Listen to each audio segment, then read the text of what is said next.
안녕하세요. My name is Vincent Quah. I am from Singapore, and I'm the Asia Pacific Business Lead for Education, Research, and Not-for-Profit. I will give you a bit of time to put on your earpiece before I actually begin, all right, so that you can have some time to adjust. Okay, your earpiece is on the chair if you cannot find a piece. This afternoon I'm going to talk about what is next for education. What is a new thing that we are looking at for education? This is my agenda this afternoon. I will first cover a brief introduction on AWS in education. And then I'll focus on three specific areas where you as an institution or as an organization can look at how you can differentiate yourself, how you can innovate, and how you can reduce infrastructural risks using AWS, and the institutions that have made use of all these different aspects. And lastly, I'm going to talk a little bit more about AWS Educate, which was touched on a little bit by Daniel this afternoon. If you look at this slide, what this slide is saying is that many companies these days have a shorter lifespan, and they reduce from what you have from 67 years now to 15 years. You're going to have a lot of change coming, and all these budgets are going, more of these budgets are going into keeping the data center systems on rather than spending the money on more important and innovative topics. And then for 77% of CEO, they believe that they need to spend more time looking at security. And this is very important, not just for education, but also for other kinds of customer. You as a customer will be impacted because you will be left with less resources. You have to change the way you run your IT, and you have to think much harder about security.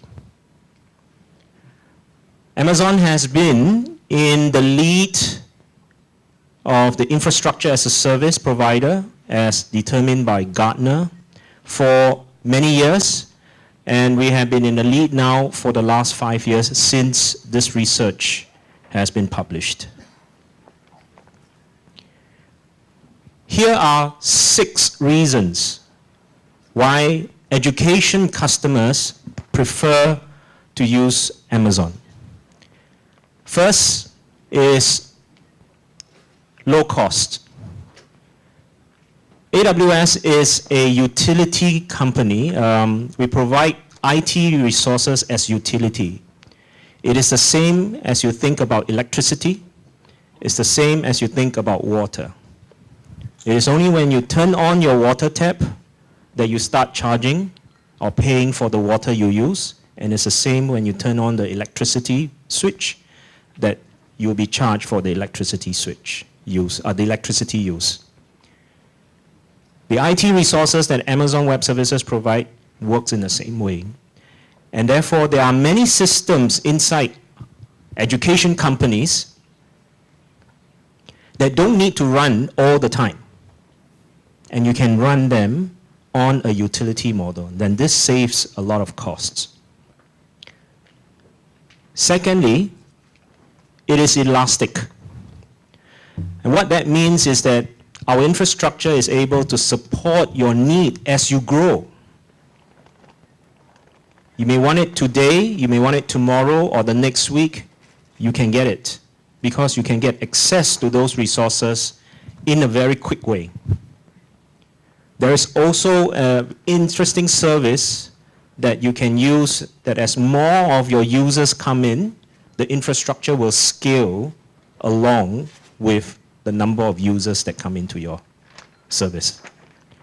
So these are 2 very big examples that I wanted to highlight. The rest I will not touch on because I will touch on some of them later on. Amazon has been in the business now for more than 10 years. Geographically, we are in 16 regions all across the world.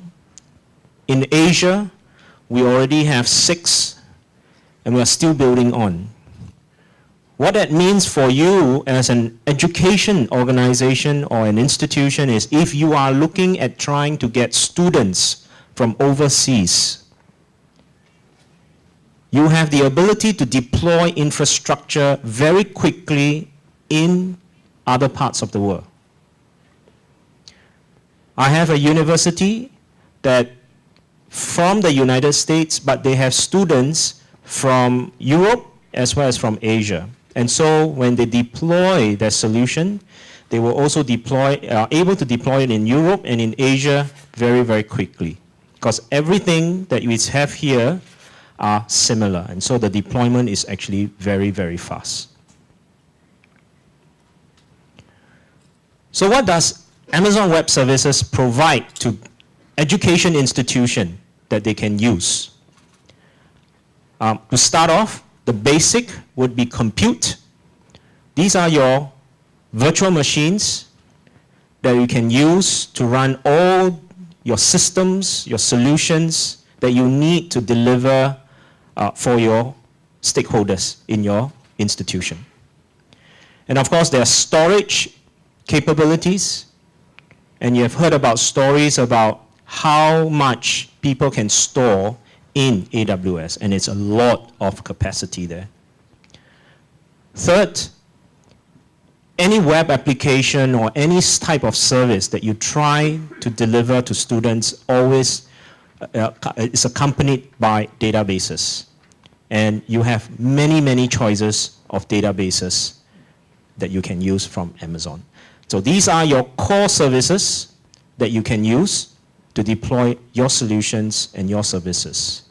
On top of that, you have other types of application services. Like if you are trying to develop a mobile application, we have these application services that you can quickly deploy on and then deliver it to your users. And lastly, in terms of deployment and administration, there are very strong capabilities for you to manage your environment,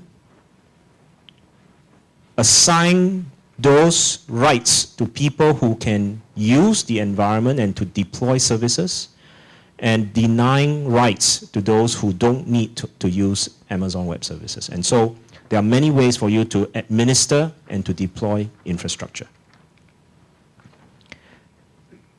The only part that I want to focus on is on this number here, which is 7,000. I joined Amazon Web Services 3 years ago. This number was 3,500. And so in 3 years, this number has already doubled. And these are institutions that we have direct relationship with, that we see them on a day-to-day basis. There are many more institutions that are not counted here. What this tells us is that many, many institutions are adopting AWS at a very fast rate. These are just some logos of government and education institutions that have used AWS. We can show you these logos because we have obtained permission from the institution to use these logos in presentations like this. Because we take confidential information very seriously. If you are a user of AWS and if you don't give us permission to use your logo, we will not put your logo here. And so we respect that privacy and that confidentiality at the utmost. But here you can see who are the big users. The usual suspect like MIT, Harvard, right, Oxford University, Carnegie Mellon. These are the famous universities that you probably are already familiar with. So down to the 3 topics that I need to cover. We're looking at differentiation of your core, innovating faster, and reducing risks. So let's talk about focusing on differentiation. There are 4 points here, but I'm only going to talk about 2 points. The first is, one of the issues that institutions have is that they are always trying to think and plan ahead of what is the capacity that they need. In Amazon, because you have capabilities to auto-scale your infrastructure, you can stop now in terms of guessing the capacity that you need. You can build a solution that makes use of that capability to scale as your user comes in, and to scale down as more users leave your service. So that's very important, because that reduces your anticipation. That reduces your risk. Imagine if you think that when you launch a service, 1,000 students will come in, but actually only 100 students start to use it. So you have a waste for the other 900 students. You have over-provision and over-plan your capacity. But if you have 1,000 students and then 10,000 students starts to use it, and your service goes down, then you did not plan your capacity properly. But in Amazon Web Services, you can scale accordingly. And I'll give you an example afterwards. Secondly, it says remove complicated infrastructure management that adds little value. There are a lot of tasks that you can do in Amazon Web Services that helps to automate your management of your infrastructure.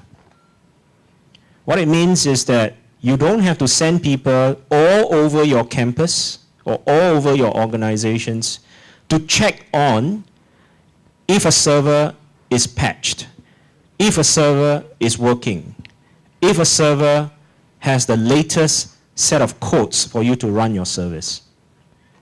Everything that you do, you can do it from a single pane, single view, and you can see all your services and your servers and virtual machines running within Amazon. This will then reduce a lot of unproductive work so that you can focus on what's more important for your institution. Because you do less of the unproductive work, you therefore spend less time on infrastructure, you can concentrate on new things, new services that you can deliver. And therefore you can devote more to innovation. I'm going to skip the next two slides, so don't worry about it because it's just too much detail. When an institution thinks about deploying on AWS, they have also not just two choices, they have more than two choices. It is not everything on AWS or everything on-premise. You can actually have a range. And this is where the hybrid options come in. And there are many things that you can do. For example, we allow you to build integrated networking from Amazon Web Services straight into your on-premises facility. You can also manage data lifecycle of when do you want to archive certain data that you have not used for a very long time. And all your controls and your security and access can also be managed very easily and carefully in this whole range of hybrid options. And so don't have to think about all on Amazon or all on your own premises equipment. Okay? You can have a range. I'm going to give you one very good example. And the example is that of University of Notre Dame. The story is very simple. There is a football game. Everybody tries to watch the football game from their website. Website crashed. Nobody can watch football game. Everybody unhappy. What do the university do? Call up Amazon Web Services and said, can you help us fix the problem? And we says, we will work with you and try to bring up your website again for the next football game. And so that's what we did. We helped them, and then they said, we are confident in saying that the AWS infrastructure has performed exactly as intended. Because during the next football game, 5 times the traffic volume came into the infrastructure of Amazon Web Services. And everybody could still watch the football game. That means everybody's happy. That's a good thing for the university, right? So they have recovered the service, and they have now delivered a predictable, high available service to all their users. They're very, very happy of it. Because of that, they said they will now have a plan to move 80% of their workloads to AWS. That is already almost done, either at the end of this year or early next year. They've also published a paper on their cloud-first policy, and it's already available on the web for public consumption. So this is a case of how they need to focus on their core. They don't want to manage infrastructure. They don't want to manage data centers anymore. They just want to deliver a predictable service to all their users. Second point, how to innovate faster. This is a typical picture of a new idea in a company or in an organization and not getting implemented. You get many blockage, many barriers when someone comes up with a new idea and wants to implement the new idea. I'm not going to touch this one. One of these ideas could be you want to do a big data warehouse project. And you have a lot of data to analyze. Amazon Web Services have a managed database services called Redshift. It is very, very large. It is also petabyte scale. So which means you can push in so much data for you to run your data warehousing capability. It is fully managed. And if you think about costs, it's about $1,000 per terabyte per year.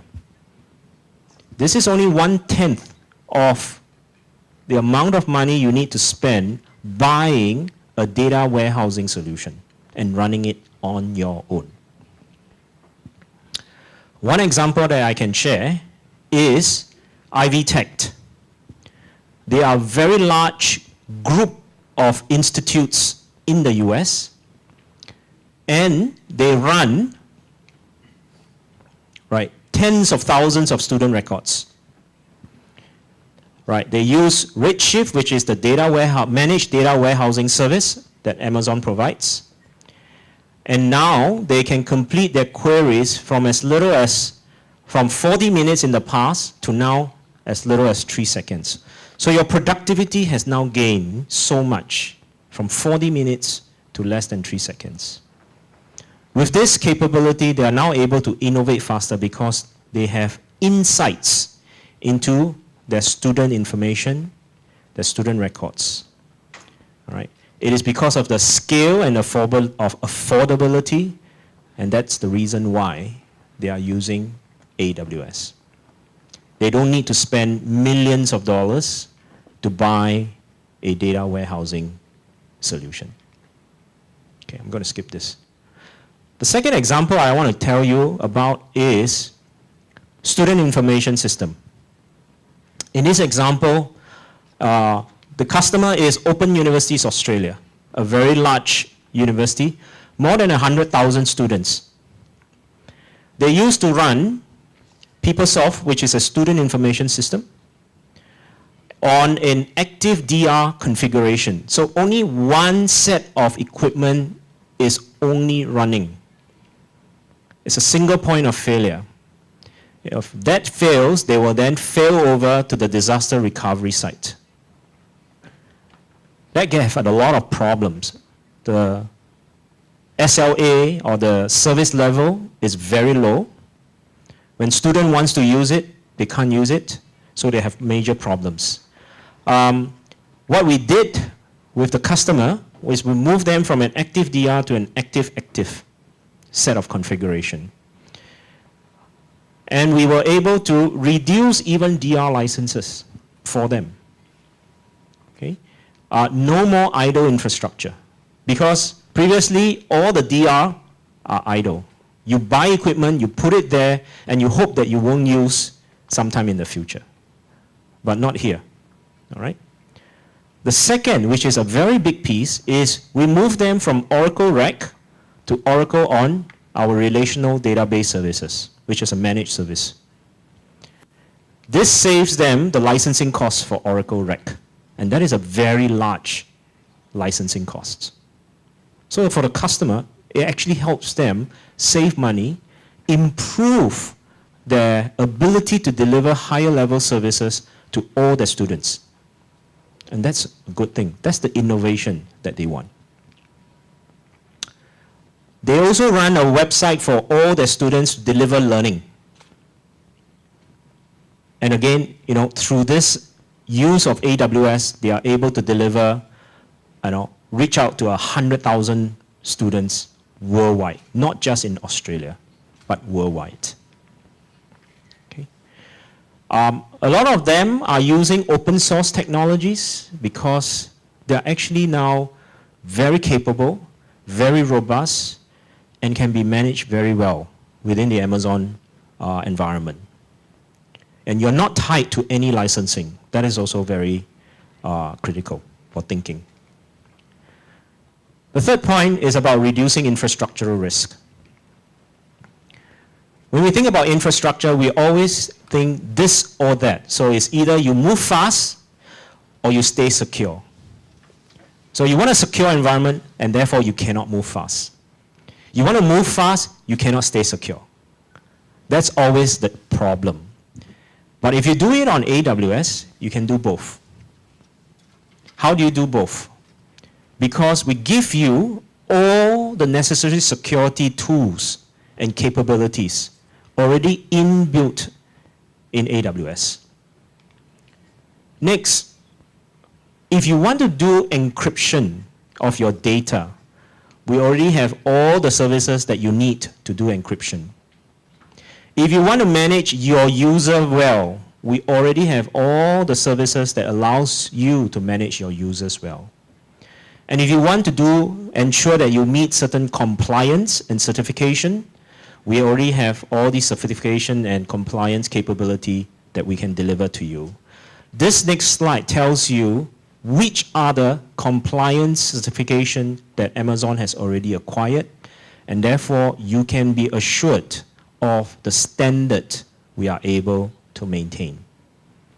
It's too long, but it's all available on our website. One interesting technology that AWS has delivered is workspaces. This is a managed desktop, virtual desktop that is delivered to your device.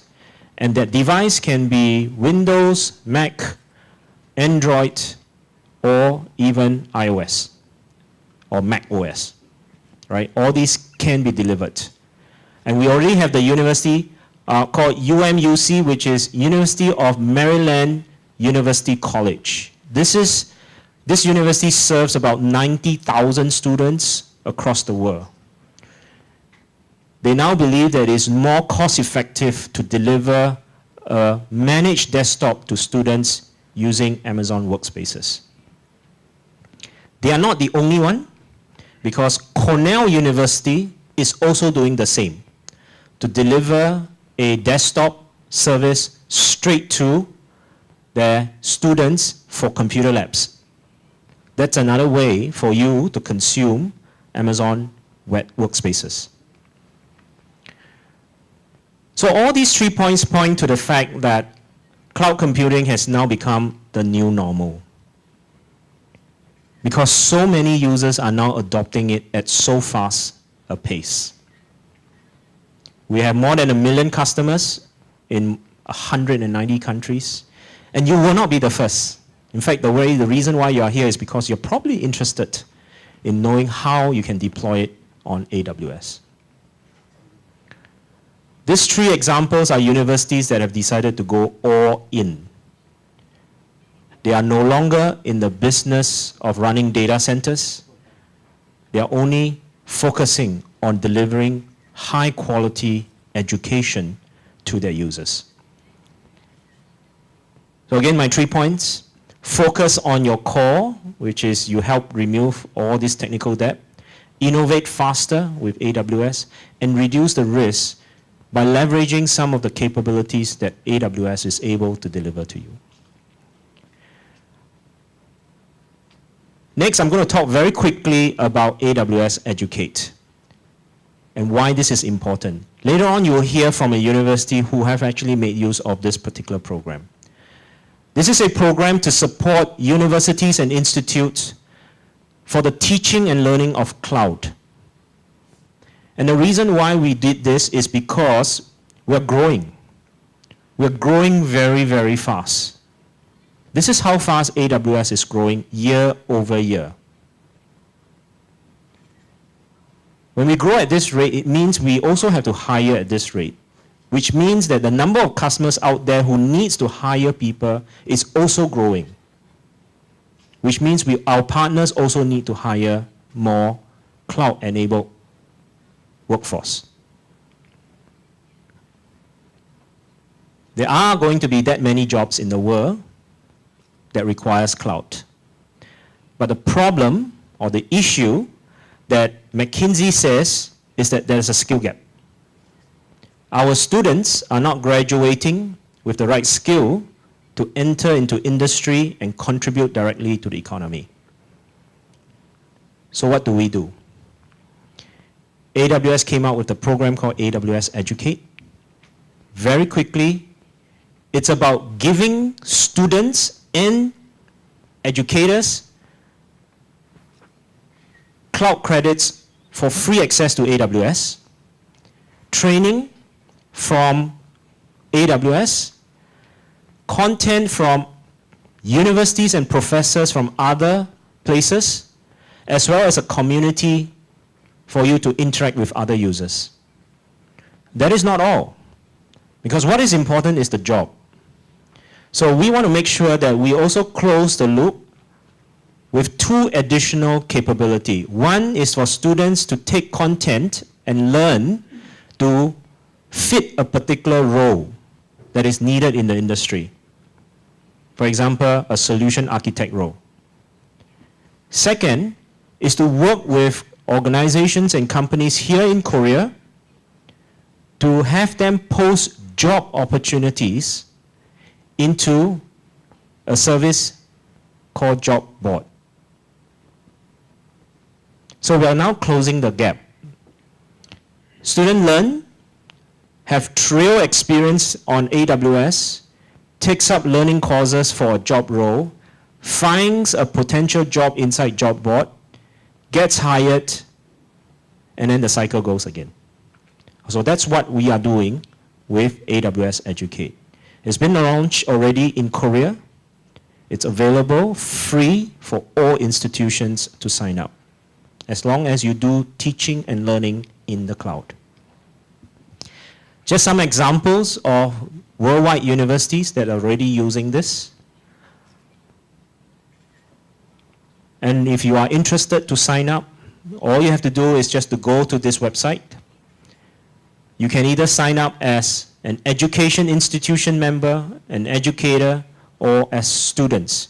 You just get different levels of benefits. If you are an institution, I strongly encourage you to sign up as education institutions. And please use your education institution's domain. Do not use Gmail or Hotmail, because our system will automatically filter you off. We only are able to provide this program to recognized institutes and university. And so with that, I want to end with this slide and says, this is how you can start your journey, right? Think about how you can focus on your differentiated core services, reduce technical debt, how you can innovate faster, and how you can reduce risk with the infrastructure provided by AWS. Thank you very much for your attention. Kamsahamnida.